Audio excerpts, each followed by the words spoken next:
for everyone. Okay, I think we're recording now. So, my background actually is film and television production. So, I studied journalism at the University of Georgia. I'm a Georgia Bulldog, probably one of your enemies. And then I went to Miami and worked for a production company. They are doing international documentaries. We did a lot of work for foreign companies like the BBC and so forth who wanted to film in the US or the Caribbean or South America. So I did sound recording on documentary crews and production management. And then I left there and I went to work in Atlanta at Turner Broadcasting and started a documentary division there. Worked there for over a decade. Then I moved to Florida when they were building the sound stages here at Universal and Disney, and I worked out at Universal on several television series and got into, fictional narrative television shows.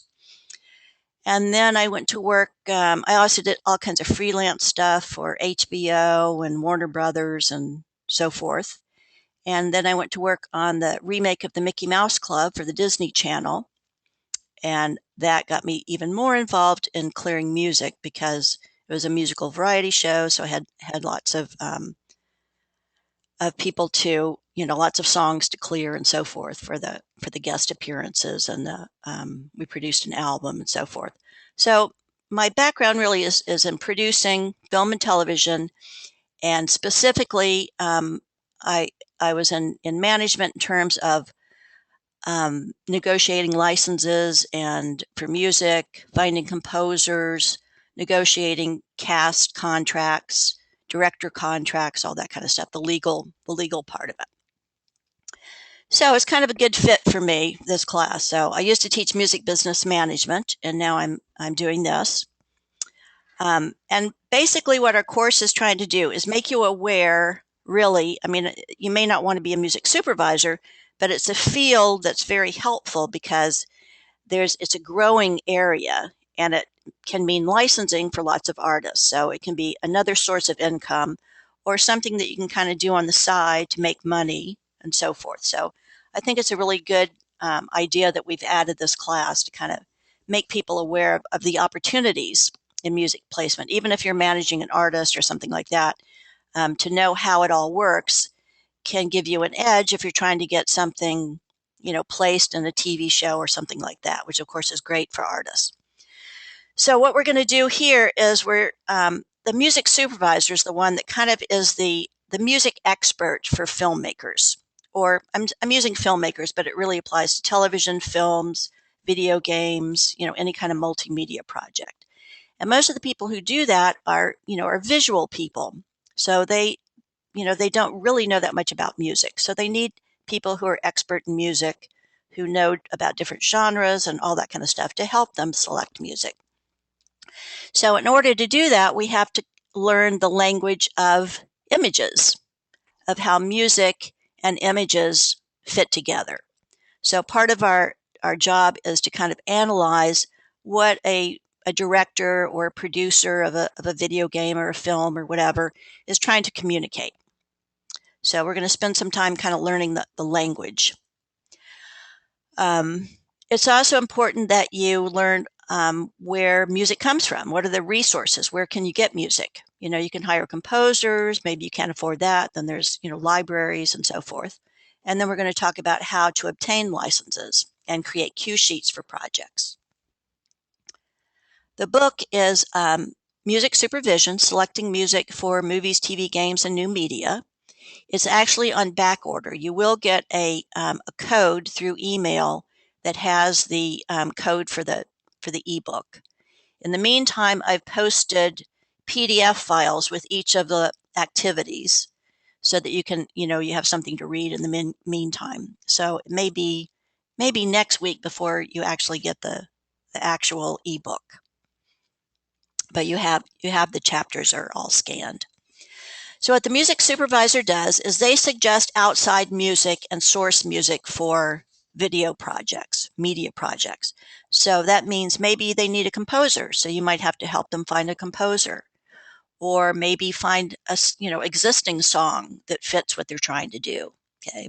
And source music is when there's music actually on camera. So maybe it's taking place, the scene takes place in a nightclub. Well, got to have music playing. So that means you've got to find music that you can clear that you can use for that scene. Okay. They also take care of all the licensing for all the songs that are used and create the cue sheets. They also supervise recording sessions. So a lot of times in musicals, in dance films or TV shows like Glee, all those kinds of things, they don't actually record people singing and dancing at the same time. So the music supervisor goes into a recording session and records all the vocals ahead of time so that when they're actually filming it, they're really lip syncing it. So they run those recording sessions. Many times films also have a soundtrack album. So they would help select the songs and negotiate the soundtrack deal. They're very valuable in the film and media community. So they get, screen credit in the main titles of a film, on the soundtrack album and any paid ads and the video packaging, all of that kind of stuff. They usually have a pretty good amount of money to work with, depending on the budget of the film. Usually it's about 3 to 6% of the production budget for the film. So if you've got a $200 million film, you've got a lot of money to work with. If you have, a modest independent type project, then it's going to be a little bit tougher. But you still have, a budget that you have to work within. The way music supervisors are paid is sometimes they are employees. So they're, staff employees, so they get a weekly salary.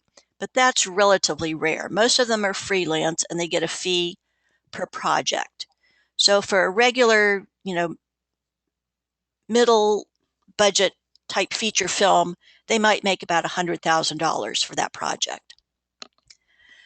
They also get, if there's a soundtrack album involved, they also actually get royalties on the soundtrack, just like a recording artist would get. There's basically two types of soundtracks that go along with films. One is the score album. That's the original music that was composed for the film. So here you see Avatar, that was composed by James Horner, and they released a CD of that. Then the other type is the song album. Those are songs, existing songs by major artists. So here with Almost Famous, again, it used music from the 70s. And so they collect all of those songs into a soundtrack, pre-existing songs. Might be contemporary songs, pop songs that are popular now. So what you need to be a music supervisor is you need a really good artistic sense. Can you pick good music for different projects? So there's the creative side of it. Excuse me. There's also the licensing side. So you have to keep up with the licensing, requesting those, keeping up with all of that. You have to maintain a budget. You're dealing with lots of different people, from publishers, filmmakers, game designers, all kinds of different people that you're trying to please. So you have to be pretty good people person, pretty diplomatic. And you need to kind of stay on top of pop culture. What kind of music is popular now with different audiences and so forth.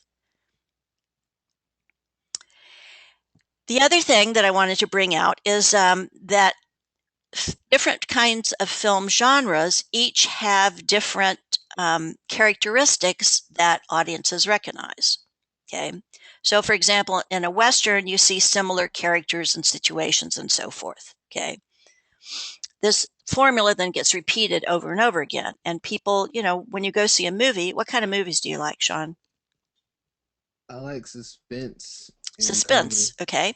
So you can usually tell by the trailer whether it's the kind of movie you're going to like. Is it a comedy? Is it suspense? Is it science fiction? Whatever. Okay. And you have certain expectations of that. And that's kind of what genres, that's how they develop. So what happens is somebody comes up with something maybe original, like in the US, that's where Westerns came from. Okay. So Americans kind of developed the Western genre.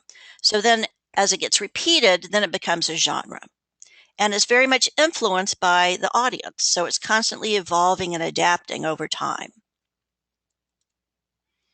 So here's some of your basic genres: action, adventure, biography, comedy, etc. You're familiar with. There's also hybrids. That's when two genres are kind of mixed together at equal amounts. Okay. There's also subgenres, and those are, kind of subcategories of different genres. So, for example, romantic comedies are called rom-coms. That's a hybrid. It's part romance and part comedy. Okay. Now, zombies are very popular these days. So, zombies are really kind of a subgenre of horror movies. So, then there's even things like Shaun of the Dead, which is a zombie comedy. So, there's all kinds of different names. It's pretty, it's not, set in stone. But there's always kind of key components. There's going to be characters that you see over and over again. There's going to be certain stock plots that get repeated.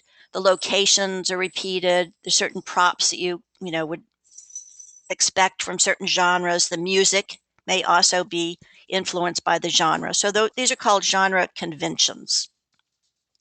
So, example, in a Western, you're going to see horses, guns, cowboy hats. It's going to take place in the wilderness. There's going to be Native Americans and so forth. Okay. The most popular genre is comedy, followed by adventure, drama, action, and then thriller, suspense, and so forth. Okay. So comedies, again, people like to go see movies and things to kind of escape. So makes sense that comedies would be the most popular. However, the most released genre is actually drama, as you see. Now, part of it is kind of puzzling because you think, okay, if comedies are the most popular, why don't they make more comedies? Okay. It kind of gets down to filmmakers. They kind of tend to like telling stories that have some kind of meaning or whatever. Comedies are fine, but a lot of times people want a little more significance to their art. So they tend to make more dramas, even though that's not necessarily what the audience wants. That's really kind of what the filmmakers want. Okay, so to figure out what kind of music for a different project, then you have to kind of analyze it. So part of what we're going to be learning in this class is how to analyze a film project. Okay, so there's different things that we're looking at: the theme, the plot, the script, the acting, the setting, the direction, the photography, the editing, and the sound. Okay, so in terms of the story, those are the characters. Are the characters interesting? Are they important? Are they kind of two-dimensional? How much depth do they have? All those kinds of things. What's the theme or the mood of it? What's the time period, the setting, and the physical location? All of those kind of are elements of the story. And every story, whether it's a video game, a book, a comic book, a TV show, a movie, or whatever, all follows this basic plot line. Okay. And it starts with introduction to the material. That's called the exposition. And then there's something that happens to grab your attention. Okay. Then the story rises in action. It builds up to the climax, the most important part. Does the hero succeed, fail, etc.? Then the story action falls, and in the end, there's some sort of a resolution. And they all follow this basic plot line, whatever format, whatever media. The theme is the basic idea that the film expresses. Maybe it's a story about vengeance or murder or good over evil. Okay. That's kind of the meaning. Theme is the meaning of the whole story. What's the point? Okay. And it's often expressed through motif. That's when they repeat certain things over and over again to kind of give you a clue. So they use metaphors and symbols and things like that to kind of emphasize the meaning, the theme of the story. The plot is actually the storyline, what's happening. Sometimes it's very simple. Sometimes they've got multiple storylines going with different characters and so forth.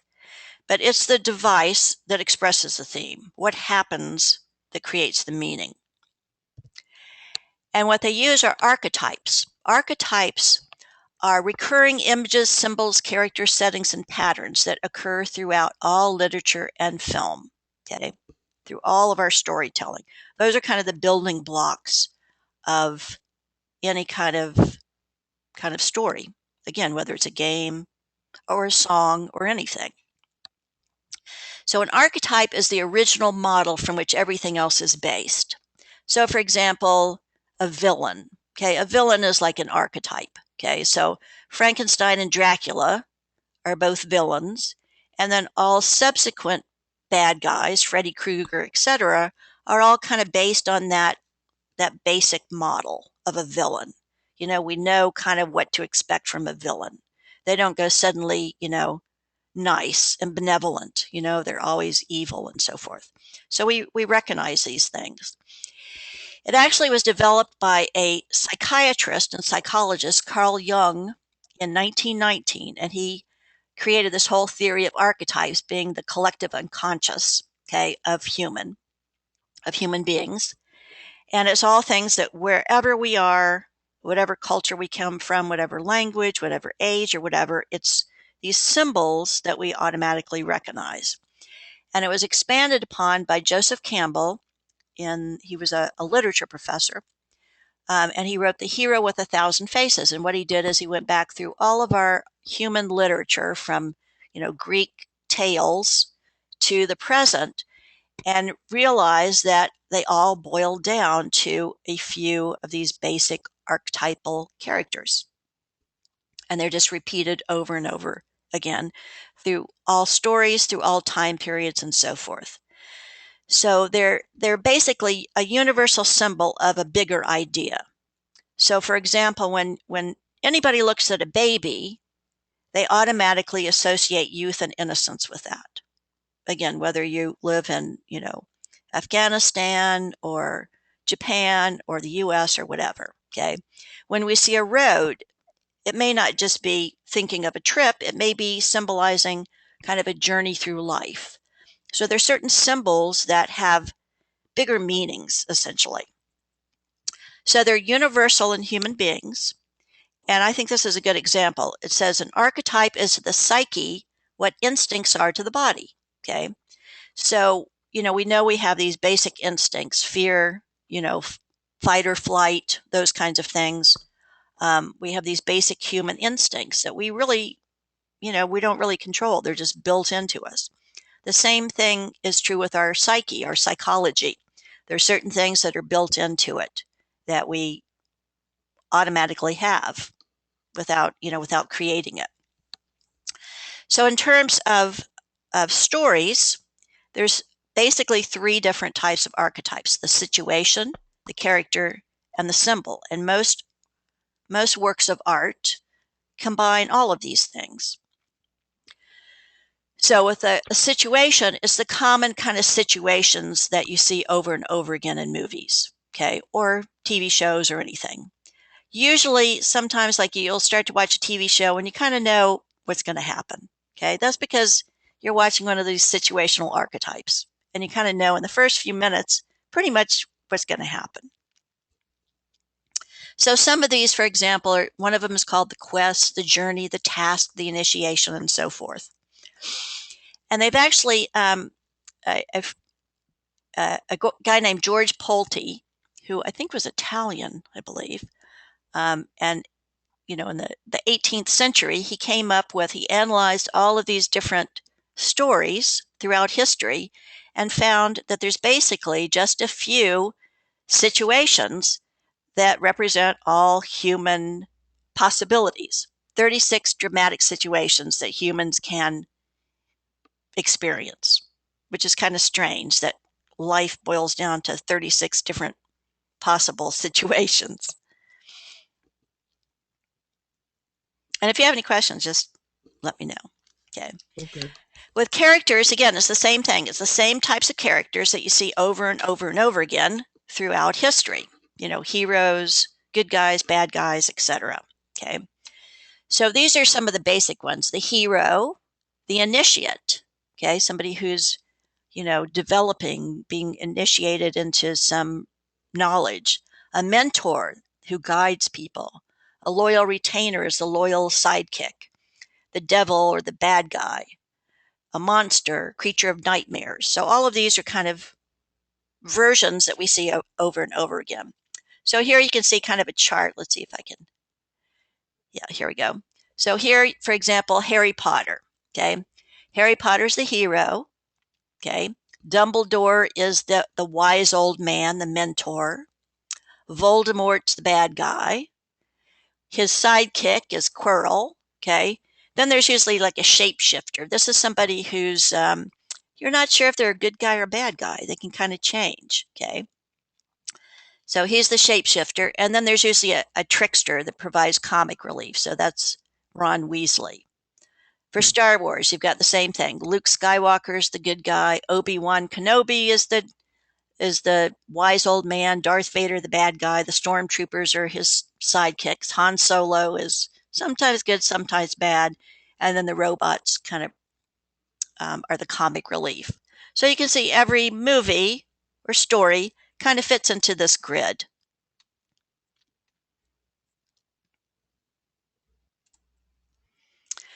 Okay, the other thing to analyze, so you analyze the story, and again, it all breaks down to kind of these few basic ideas. Then you have to analyze the dramatic and the cinematic choices. The dramatic choices are made by people in front of the camera. So that would be the actors, the costumes, the makeup, the set design, the location. Cinematic choices are made by people behind the camera.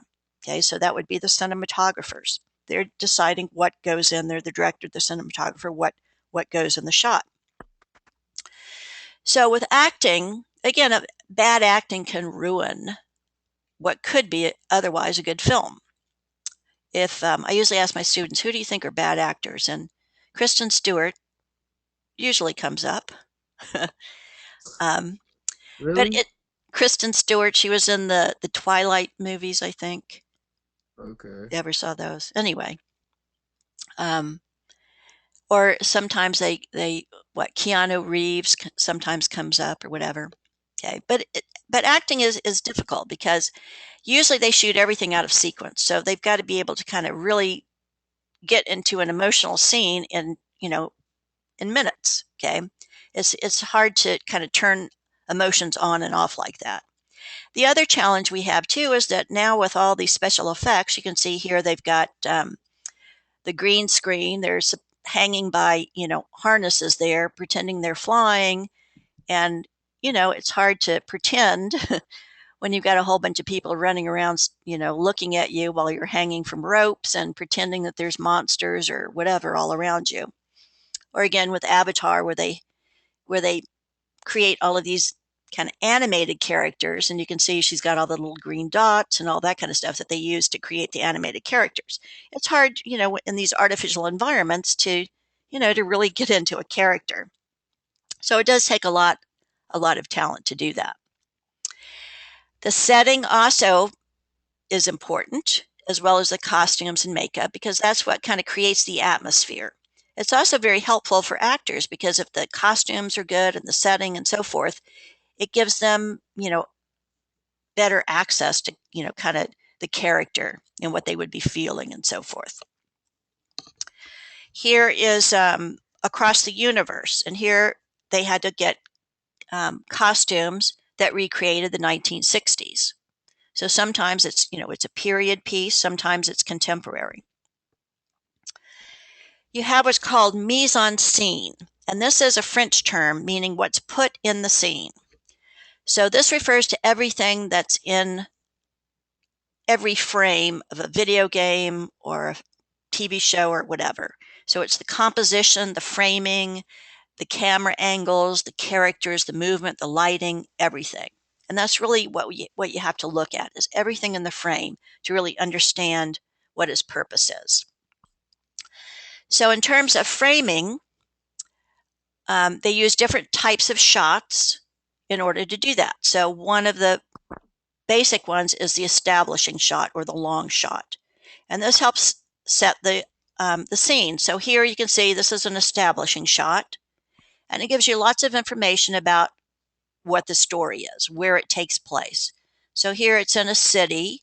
It looks kind of, not contemporary, maybe older or whatever, but it gives you a lot of information. Here's a long shot. This also helps show the setting. So here you see it's usually full, full body of the characters, head to toe, and it kind of shows them in relationship to their surroundings. So here you see this is from Lord of the Rings. Here are the two characters, the two buddies, and they're looking off in the distance to where they're going to be traveling. So it gives you kind of an idea of their relationship and what their journey is going to be. So these wide, long shots like this are useful for that. Then you have close-ups. That's when the subject takes up about 80% of the screen. So here you can see the character's very angry. It helps you kind of tune into their emotions. So here you don't know where he is or whatever, but you know he's not a very happy guy. So the closer you get to the character, the more you feel towards the character. So that's why, if the character's suffering or if it's a love scene or whatever, you know, they do a close shot so you can see the emotions in their face. There's also extreme close-ups here. So again, this you don't even see much of the person, but you can see here it's very close. It's a very sensual thing. So it's giving you lots of information about the character and what they're experiencing. Medium shots are the most neutral. So here you can see two characters. They're talking. It's usually kind of waist up.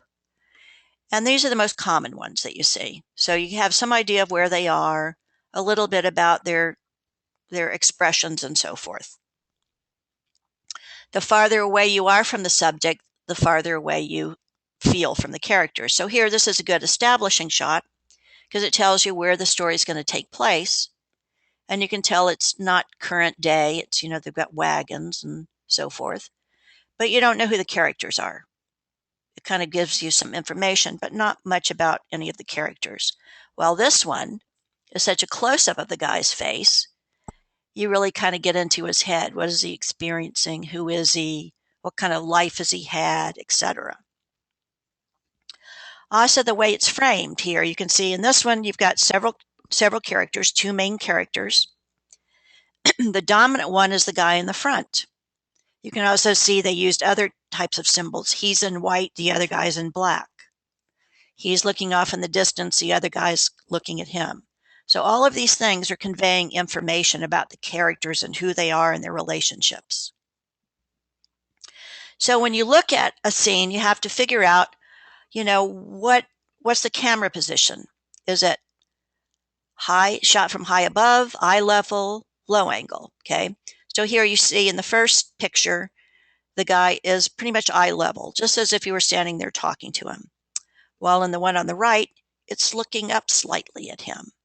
And that gives you a different sense. It usually makes the character more dominant. Okay. Eye level is kind of the neutral. Okay. High angles, when you're looking down on a subject, it makes them look weaker or powerless, less in control. There's also what's called a bird's eye view. That's as if you were just flying over the scene. So again, it gives the impression of danger and helplessness. So here's the Hobbit from Lord of the Rings, and you're looking down on him, and he looks even smaller and more helpless. Low angles, again, make the character look more dominant. So here they usually do heroes from a lower angle. So there's Indiana Jones, again, looking up slightly. Same thing with Batman. It makes them appear stronger, larger than life. There's also what's called a canted angle, or they also call it an oblique or a Dutch angle. That's when the camera's tilted slightly, okay? And this, we automatically react like something's wrong here because we don't go around looking at people with our head tilted. So it just makes something look off, okay? So it's usually there to show you that something bad is about to happen or there's something dangerous here. So here you see the Joker here, and he's got a canted angle to his face there, and it's just disturbing. It makes it more disturbing than if you were just looking at him straight on. There's also other types of symbols that they use. So if they want somebody to look really helpless and trapped, then they'll put them in a very small space or behind a gate or a door or something like that. Images of duality, okay? They usually use reflections like in mirrors or water. And this is from Breaking Bad, where the character, went from high school teacher to, drug lord, okay? And here he's looking at himself in the mirror, and it shows the duality of the character. Here's a good example where you see those canted angles. You also see other kinds of symbols. You've got fire and falling buildings and all of these things that automatically trigger, some kind of fear and danger in us, just to make it look all the more dramatic. Lighting can also be used to kind of give you insights in the character. So usually if it's kind of dark and there's lots of shades and shade on people's faces and things like that, again, it usually means something is kind of dark or ominous. They also use other types of symbols. There may be biblical references and religious symbols and things like that. Also, the focus can make a difference. There's what's called soft focus, and here you can see the elf queen or whatever she was is here, and she's in very soft focus. That makes her look more, more ethereal, more mystical, more, of a fantasy character than if you saw, every freckle on her nose. Okay. Also, how long a shot remains on the subject makes a difference. If they have a really long shot on someone's face, then it gives you time to really kind of study them and kind of figure out what they're thinking. Gives it more importance. Camera movement is also important. There's pans and tilts. A pan is when the camera moves horizontally, like from right to left. Okay. A tilt is when it moves up or down. Okay. So it might start at the feet and move up to the face. Okay. There's also tracking or dolly shots, and that's when it follows the character as they move through a scene, for example. Okay. And a zoom, again, like a zoom lens where you can change the angle. Maybe you start off close up and pull back or zoom in. Slow motion also prolongs the emotions of an event.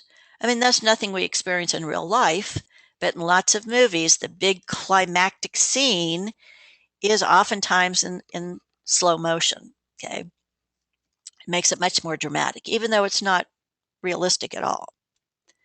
In terms of lighting, there's what's called low-key lighting. That's when it's very dark. Okay, it indicates mystery, danger, suspicion, things that are kind of hidden in the shadows. So here's another example from Breaking Bad, where you've got two bad guys talking, and it's very dark and smoky and dangerous looking. High key is usually used in romances, comedies, excuse me, period type movies. And that's when everything's kind of bright and open. So here's a comedy, again, with high key lighting. Everything's very clear. And then the bottom is an epic, Lawrence of Arabia, again, where you can see everything. It's very bright and clear. Neutral lighting is, again, where everything's kind of evenly lit. So most sitcoms, things like that, are pretty evenly lit. So here, even in this, you can even see the background, which normally might be darker. They have everything lit pretty evenly here. Then there's bottom or side lighting. We've all done this at Halloween, when you hold the flashlight under your chin, it makes you look really creepy. So they use those kinds of effects as well. Straight on front lighting is usually used for the hero or the heroine, and it kind of shows that they're open and honest, gives you a good view of what they're feeling and so forth. Backlighting is also used for dramatic effect, so it creates that kind of silhouette. And then we're on to editing. And editing is when they cut one scene into another. They usually use transitions, maybe a dissolve or a fade or something like that. And special effects, those are all added in post-production. And now, of course, they use tons of special effects. So the editor, just like everyone else, is trying to carry out the vision of the director. Okay, so he's trying to keep people interested, you have to have lots of coverage, lots of things shot so that you can edit it down. And they can overcome a lot of problems with acting and directing and so forth through good editing. They also use color symbolically. Okay, there's black and white, which you don't see too much now, but occasionally you do, and they're usually kind of simple. But then color is more commonly used, and again, something like Alice in Wonderland just wouldn't be effective at all in black and white. You need the vividness of the colors to kind of create this surreal kind of world. Even the colors themselves have archetypal or symbolic meaning. So white, again, is usually purity, red, passion, green is openness, nature, yellow, happiness, blue, sadness.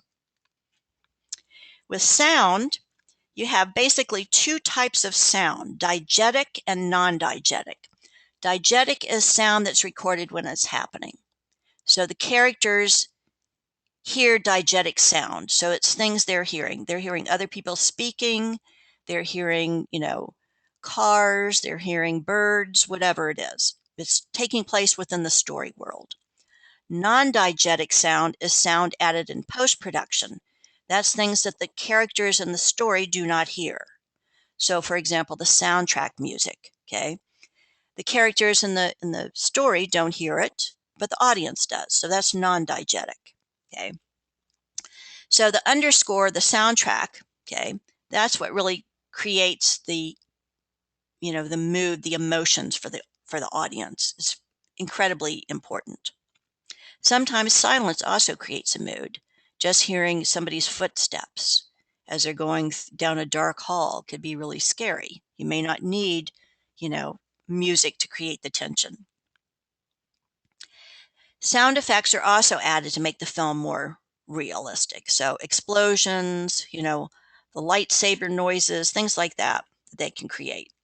And sound effects, again, may be pre-recorded that they just throw in like a, squeaky door, or it might be Foley. And Foley is when they go in and actually create the sound effect. Okay. And voiceover. Voiceover is dialogue added, again, in post-production, and it's telling the story. The characters in it is non-diegetic, okay? So the characters in the movie don't hear the voiceover, the narrator, okay? But the audience does. Music is very important, and it really helps deal with people's feelings. It tells you what you're experiencing. It can also lead you to an insight into what's going to happen next. So those are the basic things that you're going to be analyzing. Let me go back here to the beginning. So for most of your projects, you're going to be taking apart things, analyzing them in all of these different aspects so that you can figure out what kind of music would be appropriate for it. And then it's your creative selection to decide what kind of music. So the music supervisor is about half, it's about 50-50, 50% creative and then 50% the administrative side. So we're going to kind of start off with the creative here. And then later in the month, I guess week 3, we get into the licensing and creating the cue sheets and things like that. So in our discussion board this week, you're going to be selecting a group to work with for your final project. So that's due this Sunday. You need to find a group of people, 4 or 5 people that you want to work with. And you're going to be, I'll be opening that up probably the beginning of next week. And you're going to be taking a student film. I give you several to select from.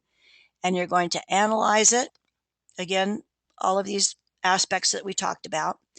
And you're going to find music from a music library to rescore it. So it's really kind of a fun project. We're also going to be doing individual projects where you're going to be finding music for different types of projects. Do you have any questions? For our discussion this week, do we add a link to the 3-minute uh selection that we choose so Yeah, that we would can be watch great. it? Yeah, add a link so we can hear what it sounds like. the movie selection. Um, all right, which assignment are we talking about here? Let me find it here. We're talking about the first week's discussion. This week's. Okay, let me stop my recording here.